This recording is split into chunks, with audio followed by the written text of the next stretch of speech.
Do you think Mrs. Parker Bowles was a factor in the breakdown of your marriage? Well, there were 3 of us in this marriage, so it was a bit crowded. It's amazing what ladies do when your back's turned.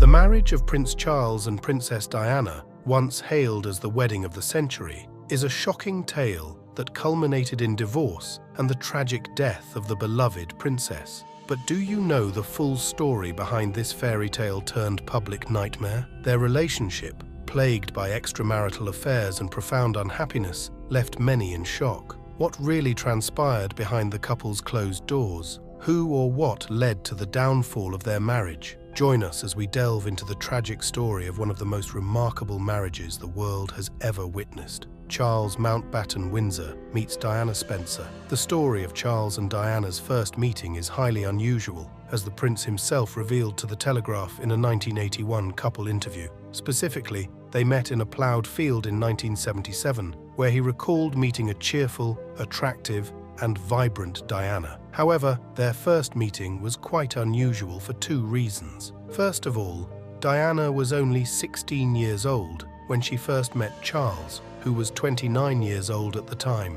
This huge age difference should have been the first clue that something was wrong between them, but it was disregarded. Secondly, Prince Charles was already dating Diana's older sister Sarah when they first met. Given these hurdles, how did Charles get closer to his future wife? It's interesting that Diana caught his attention at first sight. Some even say it was a fateful meeting because Charles immediately struck up a conversation with Diana at the party, asking her to show him the gallery at her home, a moment Diana later recalled with fondness. In reality, he was only able to meet Diana because he was a guest at a shooting party hosted by his then-girlfriend Sarah. All hopes of a love story between Diana and Charles were dashed until Sarah came clean about her feelings for Charles. Contrary to what we would have expected, however, things did not progress linearly between Diana and Charles after that meeting. He and Sarah Spencer went on an alleged couple ski weekend to the Clusters. In a photograph taken by the paparazzi, the pair looked quite cozy skiing together in the cold snow.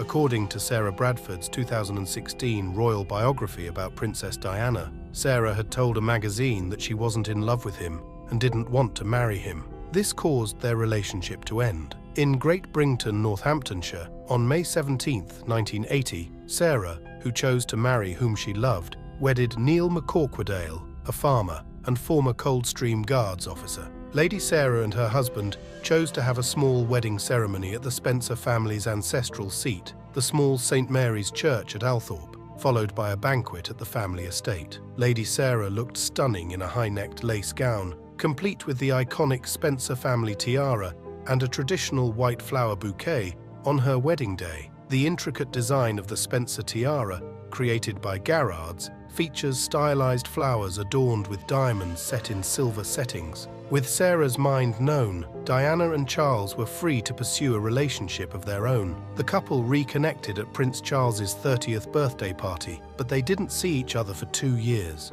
This time, they met at her friend Philip's house, while Prince Charles was also there. What started out as a chance meeting turned into a somber affair when the royals learned that Charles's uncle, Lord Mountbatten, had passed away. In her book Diana, she explained that she felt moved to comfort Charles after witnessing him distraught and vulnerable at his uncle's funeral. Diana was sitting beside Charles on a bale of hay, and following the customary small talk, they discussed Earl Mountbatten's passing and his funeral at Westminster Abbey. Diana informed him, in a conversation she subsequently related to friends, that she had never witnessed anything so heartbreaking as seeing him walk up the aisle at Lord Mountbatten's burial. She watched with her heart breaking for him. Charles responded favorably to her words, and soon after, he was all over her. She recalled that at first, because she had never received any serious attention from a man, she felt overwhelmed, but she soon got used to it, and the two started dating.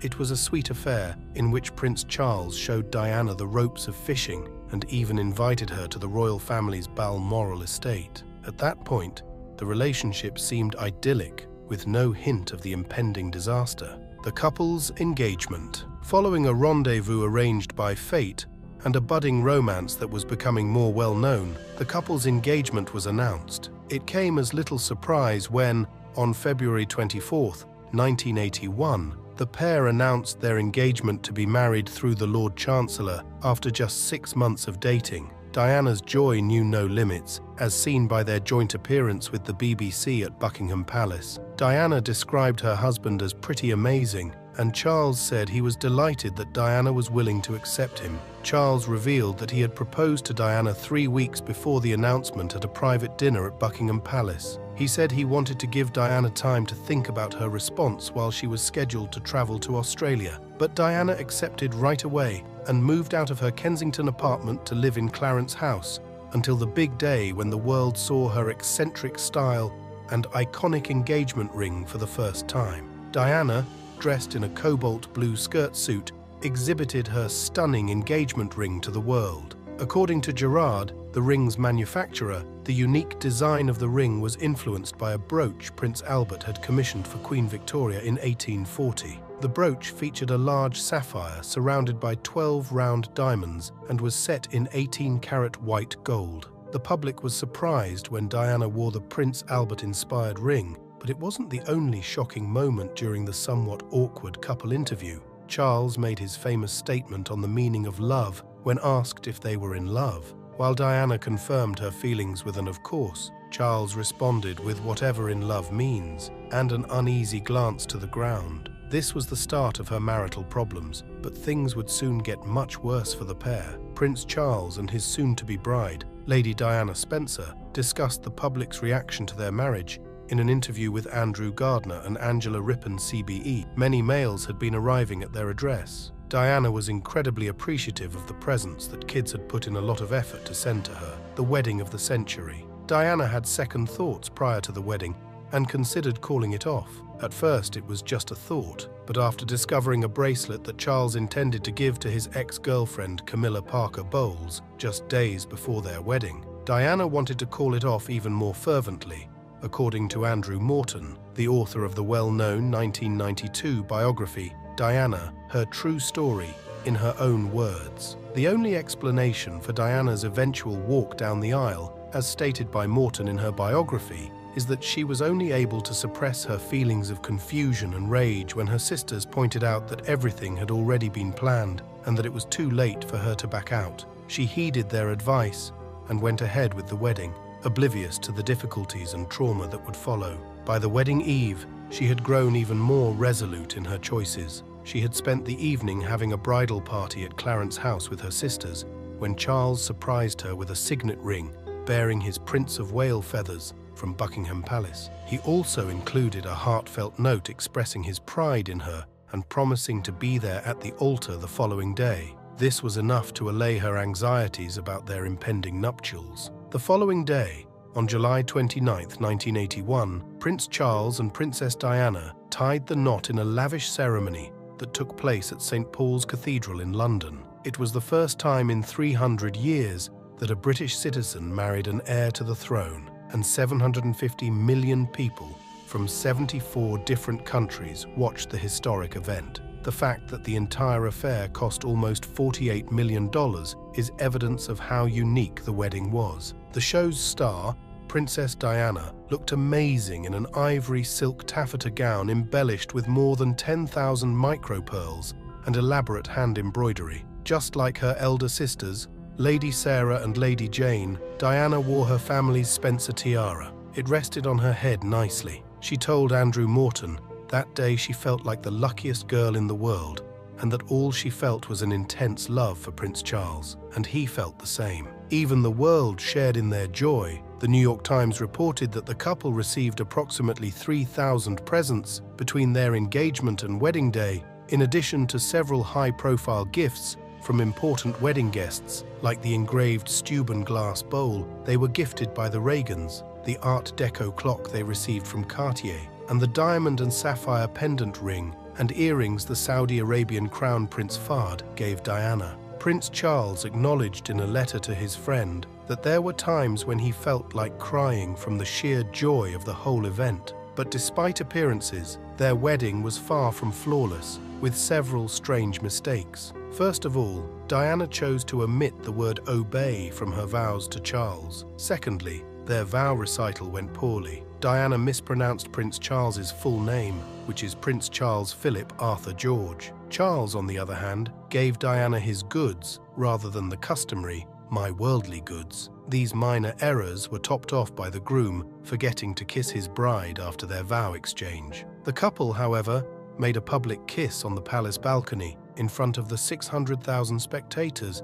that had gathered along the streets leading up to Buckingham Palace. In her capacity as Princess of Wales, Diana represented the Queen at events all around the world and carried out royal duties with Prince Charles. Well known for her charitable endeavours, she served as president of both Barnardo's and Great Ormond Street Hospital in London. She also supported a number of organisations, including the British Red Cross, Headway, the British Deaf Association, and Help the Aged. The princess is also well known for her work demining areas and helping AIDS victims and children with leukemia. When she was visiting Angola in 1997, the Halo Trust charity cleared a minefield, and the result was one of the most iconic photos of her. Prince William is born. The newlyweds began their 3-month honeymoon with a 12-day cruise on the Royal Yacht Britannia. They travelled in it to Egypt in the Greek islands, and the remaining time was spent in a hunting lodge at the Balmoral Castle in Scotland. However, no one, not even the couple themselves, paid attention to these warning signs that were looming. Their first year of marriage had also been marked by love in every form. By the time they returned, Diana was attending events with her husband. She sat alongside Charles at the state opening of Parliament, marking their first significant state occasion since their wedding. Shortly after they announced their first major news, that Diana was pregnant, everyone in the world was ecstatic, and everyone was expecting a child, except Diana. Diana wrote this in an August 1981 letter to her personal secretary, Jane Parsons. Later, she admitted that, during her pregnancy, she had purposefully thrown herself down a flight of stairs out of feelings of inadequacy. Fortunately, neither she nor the unborn child were harmed, and on June 21, 1992, she and Prince Charles welcomed their son, Prince William, into the world. The tale of his birth was almost like a fairy tale, which is a testament to how wonderful their marriage was at the time. When Princess Diana decided to give birth to the first heir to the British throne in a maternity ward, everyone questioned her decision, but her husband, Prince Charles, supported her the entire time. In an even more unusual move, he sat by her bedside, watching over her as she gave birth. First, Princess Diana chose to give birth to her first child at the Lindo wing of St Mary's in London, which was very unusual at the time because royals gave birth in the palace. According to reports, he was the first royal father to attend his wife's birth. Diana and the nurses had to work out a time for Diana's birth that fit Prince Charles's schedule, so he could be there even when Diana's natural birth became intolerable and William had to be induced. Charles was by her side, monitoring her the entire time, and by the time Prince William was born, Charles was overjoyed. He expressed his happiness in a letter to his godmother, Lady Patricia Brabourne, saying that the arrival of his son meant more to him than he could have ever imagined. He also mentioned that he was grateful to have been at Diana's bedside during the birth. In addition, Charles stated that the process strengthened their bond even further. However, he didn't stop there. He continued to write letters to friends like Hugh and Emily Van Cutsum, expressing his happiness at becoming a father. These letters were published in 1994 as part of Jonathan Dimbleby's official biography of the Prince of Wales. His contagious enthusiasm passed to his wife, who was equally overjoyed to have William home. She said she was ecstatic that William had arrived and that she was glad Charles was there to assist her during his birth. Prince Harry is born. Their fairy tale birth, combined with Prince Charles's departure from the royal norm, was enough to make them an iconic couple. The world saw their happy marriage, unaware of the cracks that had been forming. But when Prince Harry was born, the couple's problems started to show. 2 years after Prince William was born in September 1984, Charles and Diana learned they were expecting their second child. This was particularly wonderful news because Diana had purportedly miscarried shortly after the announcement of her second pregnancy, which had left her so traumatized that she had told her friends she wasn't cut out for childbirth. Prince Charles didn't feel the same though, as Diana reportedly confided in her close friend James Coldhurst that he was disappointed by Harry's gender. Charles had really been hoping for a daughter, so it was very disappointing when he found that Diana was heavy with a boy again. However, getting pregnant with Prince Harry proved her statement incorrect. Diana understood how much Charles wanted their second child to be a girl, so she tried to hide the information from the ultrasound she had regarding Harry's gender at first, even though she couldn't keep it a secret for long. In September 1984, Diana gave birth to a boy named Henry Charles Albert David Mountbatten Windsor. The baby was born after 9 hours of labor and no induction. According to Diana's second biography, Charles was disappointed that Harry was a boy. In his first statement, he expressed disdain for Harry's red hair, a trait that runs in her family. Charles was also disappointed that Harry wasn't christened until December. He reportedly told Diana's mother that they thought Harry would be a girl, so the cracks were now apparent. The couple sat down with ITN in 1985 to dispel rumors about themselves and their relationship. Journalist Alistair Burnett asked Diana if she had found it difficult to adjust to being a public figure, to which she admitted she had. When asked if there was anything she would have loved to change about her husband, Prince Charles, she said no. Prince Charles, however, hinted at the question if he and Diana were fighting by responding that all couples fought. Diana later disclosed that she was deeply traumatized by Charles's remark during that interview and at Harry's birth, particularly because in the weeks preceding his birth, she and Charles became the closest they had ever been. Diana even claimed that Harry's birth was the catalyst for the breakdown of their marriage because shortly after, the worst happened, the affairs. Diana knew that Prince Charles had resumed his affair with her ex-girlfriend Camilla Parker Bowles. In her autobiography, Diana claimed that the worst day of her life was discovering that Charles had returned to Camilla. Desperate to keep her marriage intact, Diana confronted her husband's mistress at a birthday celebration in 1989. In her book, Diana recalled that her confrontation with Prince Charles was the bravest thing she had done in her 10 years of marriage to him. She had simply told Camilla that she knew about the affair between her and her husband, hoping to end it. But it wasn't enough to stop the affair from getting even hotter. The affair became an open secret after a leaked phone conversation between the pair in 1989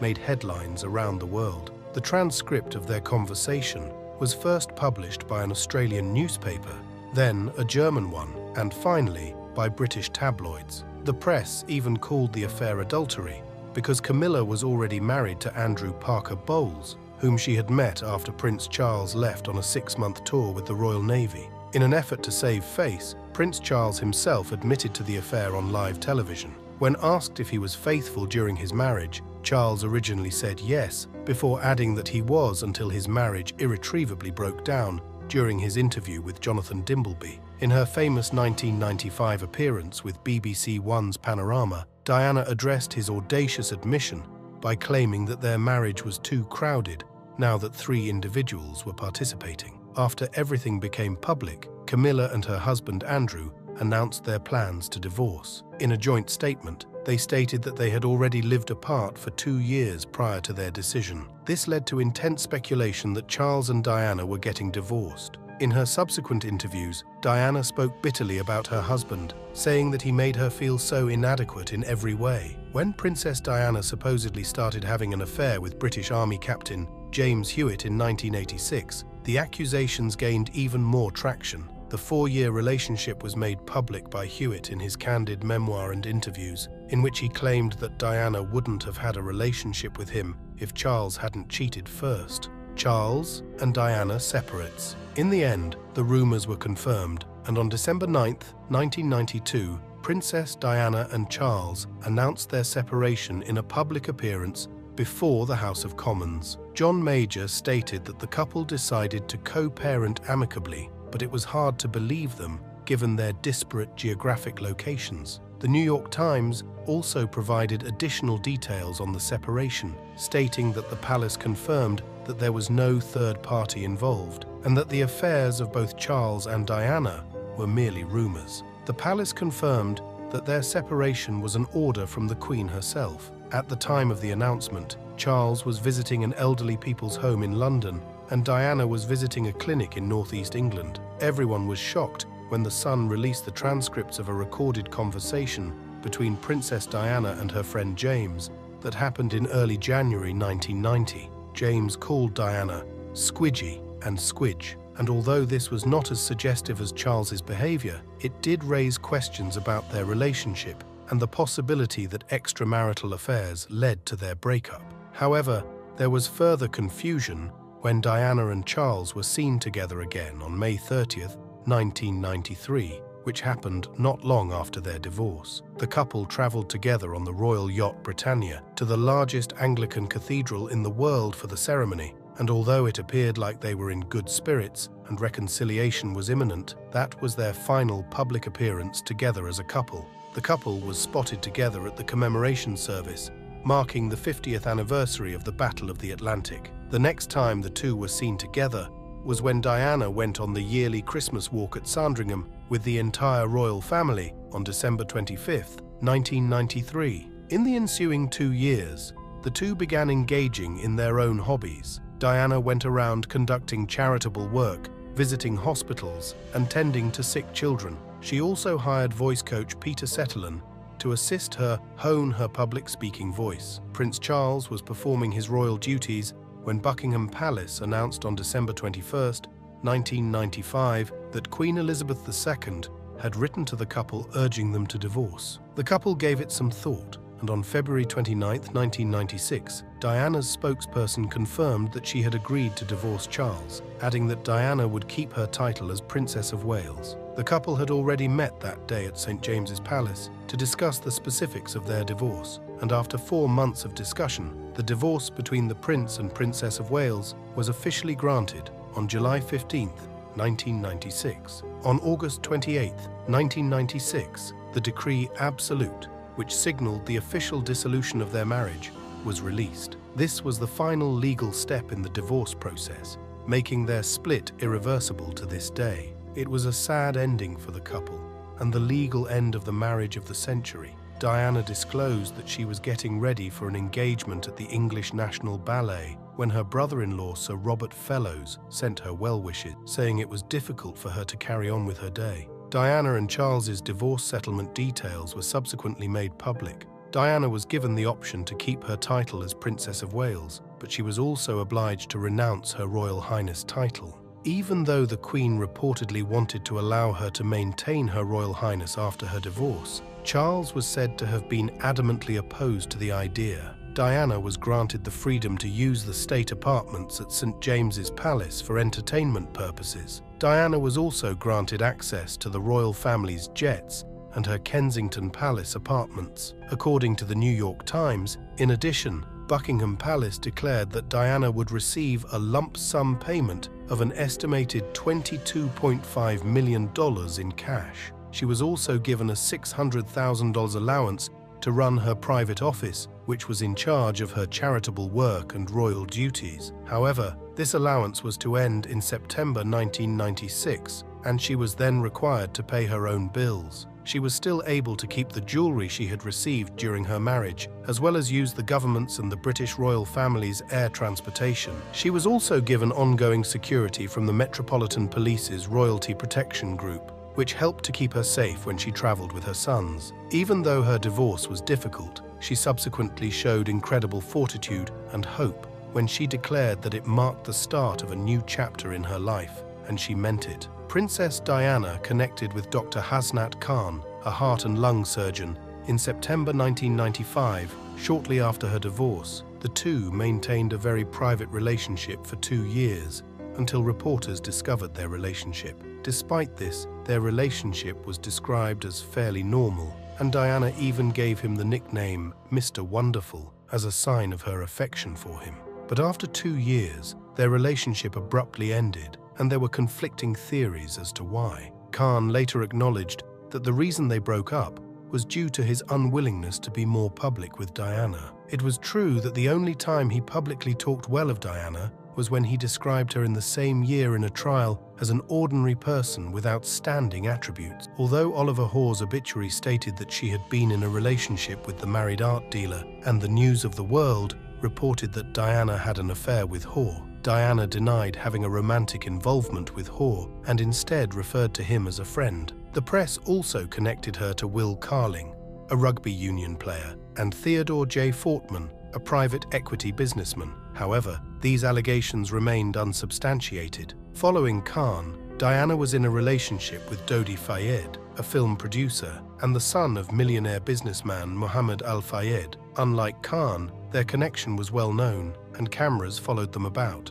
Their most famous photos together date back to the summer of 1977, when Fayed invited her to join his family in the south of France, where his large security detail and compound would not worry the Royal Protection Group. It was during this time that Fayed's father, Muhammad Al Fayed, purchased Jonical, now Isabel Princess of the Sea, a multi-million-pound yacht to entertain Diana and her sons. They spent the entire summer of 1997 sailing around the south of France on the Fayed yacht before making their way to Paris. On August 31st, 1997, tragedy struck the couple during her summer with Fayed. They were involved in a horrific car crash in the Paris Pont de l'Alma tunnel that took the lives of Princess Diana, Dodi Fayed, and their driver, Henry Paul. The cause of the crash was determined to be Henry's intoxication, as he was speeding at 121 Meme-in-Sampe while being chased by a trail of paparazzi. This abruptly ended the story of the prince and princess, and any chance of a reconciliation was long gone. This was especially a possibility because Charles surprised Diana by paying her an unexpected visit at Kensington Palace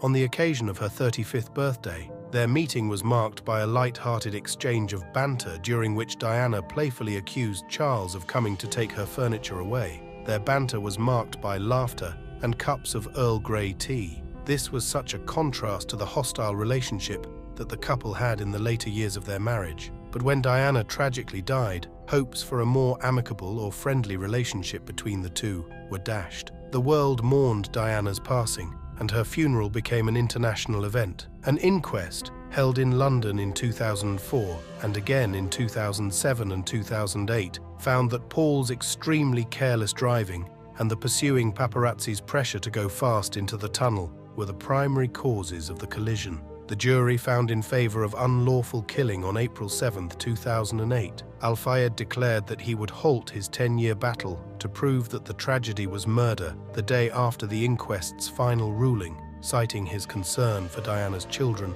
as justification. Instead of dressing in the traditional black mourning attire, Prince Charles chose to wear a navy suit to the princess's funeral. While some criticized this decision as unconventional for a funeral, it carried a deeper meaning. Prince Charles's choice to wear the navy uniform was a subtle tribute to his former wife, Princess Diana, who always preferred him in navy attire. This gesture symbolized their love and reflected his acknowledgement of her preferences. By doing so, he honored their shared past, which began with the wedding of the century and ended tragically with divorce and Diana's demise. The story of Prince Charles's covert betrayal is among the greatest scandals in history. Thanks for watching. Before you go, subscribe and watch more of our videos.